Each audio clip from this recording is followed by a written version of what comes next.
What is good, YouTube? Quinn Wade coming to y'all with another playoff prediction. This time is about the New York Knicks versus the Detroit Pistons. If you're a Pistons fan, I know y'all happy. Y'all was one of the worst teams ever, and now y'all in the playoffs years later. I knew when y'all drafted Cade Cunningham, y'all would have brighter days eventually. And here we are talking about the Detroit Pistons in the playoffs. They skipped the play-in tournament. They skipped it's levels to this game. And they skipped the play-in tournament and made it strictly into the playoffs by being able to grab the number 6 seed. But things only get tougher for here. It's always going to be that way. It's hard to get in, and then when you get in, it's hard to get a great run in. And I feel like this is the end as far as they can really go. I just feel like the Knicks are the better team, especially if Jalen Brunson is healthy. He gets time off just like they do because of the play-in tournament. And I just think the Knicks are going to be ready. I like the things that they can do to Cade, but it didn't really work in the regular season. Cade is a great player. Great players figure things out. Great players make things tough, and make great players make their teammates better. And Cade Cunningham check box, check box, check box, check box, check box, and then he can rebound and do everything else too. But I think that's the problem with this team. The team is too Cade Cunningham centric. He's a heliocentric player, and I think that's the problem with this team against a well-rounded team like the New York Knicks. The Knicks have just as much talent as the Pistons, and they also, in my personal opinion, is better when it comes to playing against a team like the Pistons. It didn't really show in the regular season, but that's a whole different thing where you can just lock down, focus on one team, and be prepared for them. I like the fact that Mikal Bridges and OG Anunoby would love to guard Cade and love to make things hectic for him. I like the fact that Cade is a guy that turns the ball over a lot, and I think that they can turn that to transition opportunities.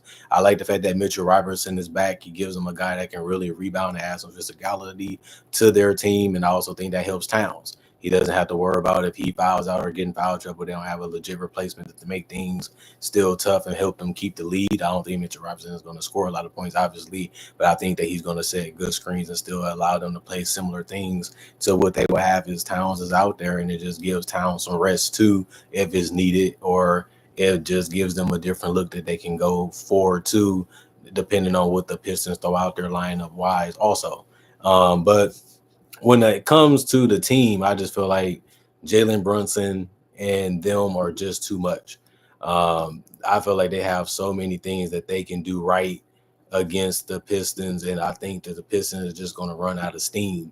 It's going to be, let's try to do this, let's try to do that. It's going to be too predicated on Malik Beasley hitting threes. You know that he can do it. He's been able to do it out the entire season, but he's going to have to continue to do it. We don't really know what we're going to get out of Dennis Schroeder from game to game. I think that that can be a problem. You know that Jalen Duren, if he's healthy, which he usually is, he's going to rebound and finish strong in that paint.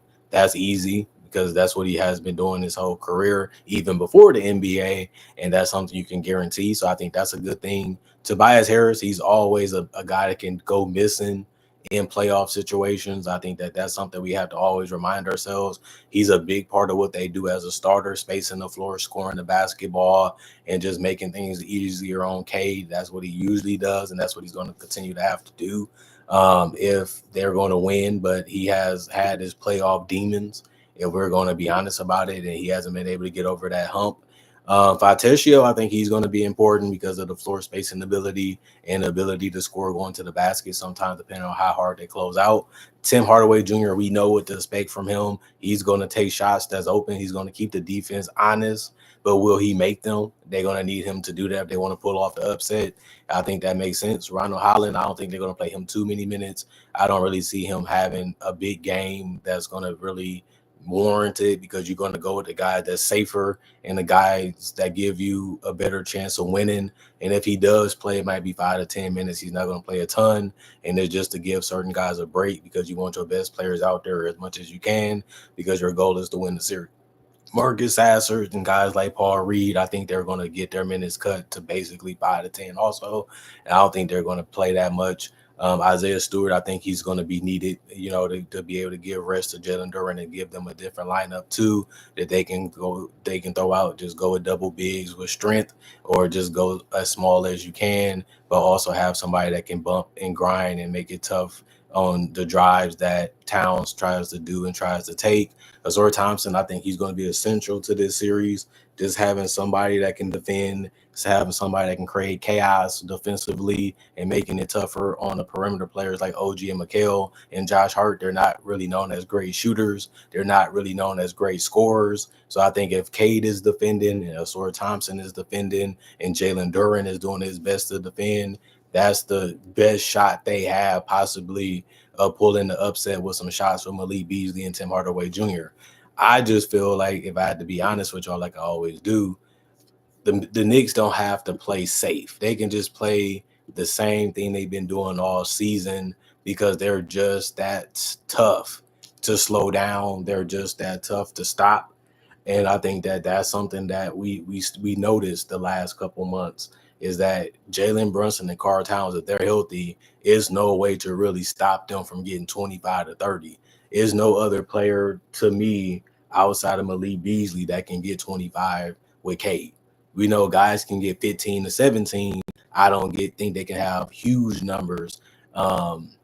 In this series, and they proved that during the regular season. Somebody is going to have an outer body experience for the Pistons to be able to beat the Knicks. The Knicks is going to be a well-oiled machine. They're going to run the same stuff, run some similar stuff, and it's just going to take a toll on the Pistons, just because they're going to have to find a way to win without Cade being the guy that's deciding the fate of their team. And we done seen a lot of guys lose just because they are the team. We even seen LeBron get swept because of that same reason. No, you're great. You're not the problem. It's just the talent around you is not great enough to help you win against teams. It's not the best player beating the best team. It's always the best teams beat the best players, because they have to learn how to trust their teammates, and they have to make sure their teammates step up, which they can't control. And this is a situation where I love the talent around the Pistons. I just love the talent around the Knicks a whole lot better. And I feel like they're a little deeper when it comes to guys that can come in and make an impact, because they just simplify what they're doing and they're not trying to go out there and do anything other than that. So they know their roles. Precious Achua, I think he can be a big help to them, just being an athletic big. I think Mikal Bridges can get some shots that he wants. And if his three ball is going, it's going to be even tougher to beat him. Jalen Brunson is a guy that nobody can really slow down or stop unless he's injured. If he's healthy, he's going to continue to come at you. He's going to hit his mid ranges. He's going to get to the basket. He's going to get to the free throw line. He's going to find his teammates in good spots. Josh Hart is going to be probably the biggest X factor in this series, because he's a guy that's going to try to get the rebounds. He's going to try to defend anybody. He's going to try to find guys while diving to the rim, or just keeping the ball moving, or getting out in transition, or even getting steals or blocks because of his effort. And I think that that's going to be something that can help them too, because the Pistons don't have enough of those guys, and the Knicks do. I like the fact that Miles McBride might get some minutes. He can shoot the ball. He can play off the ball. That's really good. And he's a guy that can make decisions from time to time. Cam Payne is a guy that can get double figures in a small amount of time, or in normal time that bench players get. He proved that even a couple days ago.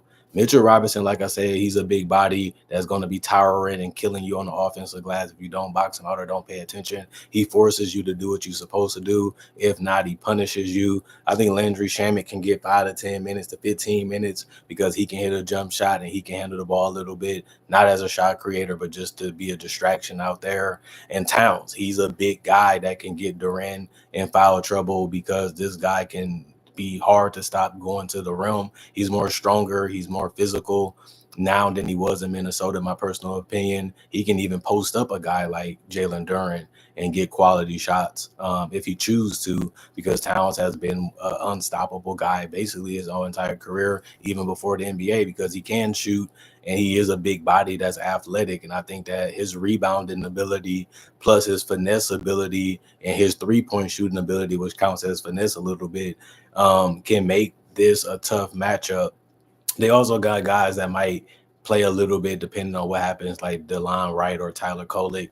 I don't think they're going to rely on those guys too much. Even the Marjan, he might play, might not play, depending on how the game goes and depending on if anybody gets in foul trouble. And I do want to see what OG can do. OG been showing you that he can be a bucket more than he can in what he did in Toronto this season and when Jalen Brunson went out. And I think that made them better because now they see some other things that they can throw out there and other things that they can do and other things that they can try to, do if Jalen Brunson gets stuck or he needs to get off the ball because he got trapped or double teamed. I think that they at the floor spacing, but now they're having more confidence getting to the rim. They're having more confidence pulling up off the mid range, and they always showed that they can do it. But now they just happier and they feel like they can have that as a comfort zone for themselves, and that just makes it even tougher. But I just feel like the problem isn't Cade Cunningham. The problem isn't the Pistons. They just overachieved, and now they're just going to come back to reality and realize they're a good team. They're not great. They're not a contender. They're good. And that's not a bad thing, especially for your first year together. This is a hell of an accomplishment, and we have to give the Pistons and JB Bickerstaff their flowers. They just met their match early in the first round like we thought that they would. If they would have made it in any seed, I don't think they would have been favored in any of them.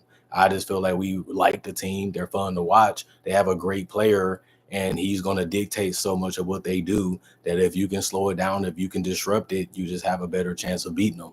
But the Pistons, they're not going to complain because playing against Giannis will be the same way with the Bucks. Playing against Tyrese Halliburton will be the same. If you can make things tough, make things different, and force them to step up up early, then the game falls right in your hand. Now it's just about doing your part and doing what you should do. And the Knicks doesn't have that problem. They just don't have it. They just know what they're trying to do each and every possession, and they're going to put you through the ringer. They're going to put you through tough situations. And if you can't make the right read or do the right thing early, it's just a bucket. And I just don't think that the Pistons can generate good enough offense long enough to be able to beat a team like the New York Knicks in a 7-game series. So can the Pistons beat the Knicks 4 times? I don't think so. But I do think the Knicks respect them. I do think the Knicks going to realize this is going to be a tough series like they already know it would. But the NBA is only getting deeper. The NBA is only getting better. So you need to continue to do the same. And I feel like the Knicks did that. Let's get OG. Let's get McHale. Let's get Towns. Let's get Brunson. And then we can try to figure things out again next offseason if we fail our goal, which is making it to the conference finals or the NBA finals. But our core is still good enough to where we know we're still one of the best teams in the league when fully healthy. And that's all that matters. And that's all we have to focus on is playing our best basketball. And I just think their best basketball is better than the Detroit Pistons. I got the Knicks in 6. And that's my pick. That's my prediction. And I'm just having fun with it like other analysts are. Y'all want to hear my thoughts. Y'all want to hear what I have to say about it. So I just have fun letting y'all know that in 10 plus minutes. Other than that, comment, like, subscribe, share, hit the notification bell for more analysis. And if you're new to the channel, I do conversation videos just like this and variety different other NBA only topics. Also do breakdowns with real footage of legends, current legends, rookies, and also future stars. Also do mock drafts and draft coverage in general. If you love that type of stuff, I got over 3,000 plus videos on my channel that you can check out and possibly become a subscriber or a fan. Thank y'all for watching. Thank y'all for supporting however y'all can. My email is on my channel if you don't want to leave a comment or you don't want to mention me on social media. If you do, my social medias are on my channel. You can check those out. Follow me there or friend request me there, and you can see some other things I like to do besides NBA only content and probably even talk to me. Not only that, thanks for enjoying the conversation. Thank you for continuing to come back. Thank y'all for appreciating the content for what it is. Y'all stay blessed up. Y'all enjoy your life to the best of your ability. Continue to set goals. Continue to conquer them and get them done. Stay positive as much as you can. Keep your head up and just keep the grind going as long as you can. And don't give in to it because we all can have a little fun after the rain. And that's all we can really look forward to do anyway, because that's just how life works on Earth. Other than that, I'm going for now. I'll be back with the last playoff prediction for now. And, y'all can enjoy these videos and get to them when y'all can. And for the people that already was checking them out, thank y'all for being the notification guys. I love y'all. I got respect for y'all. Thank y'all for checking out the channel as much as y'all can. And I appreciate it. And let's continue to make 2025 better than 2015. At the end of the day, that was a huge, iconic year for this channel and me.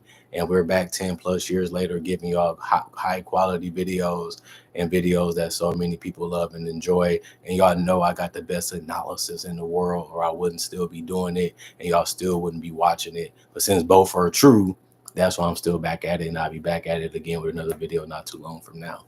Peace. Y'all stay good. Stay blessed up, y'all.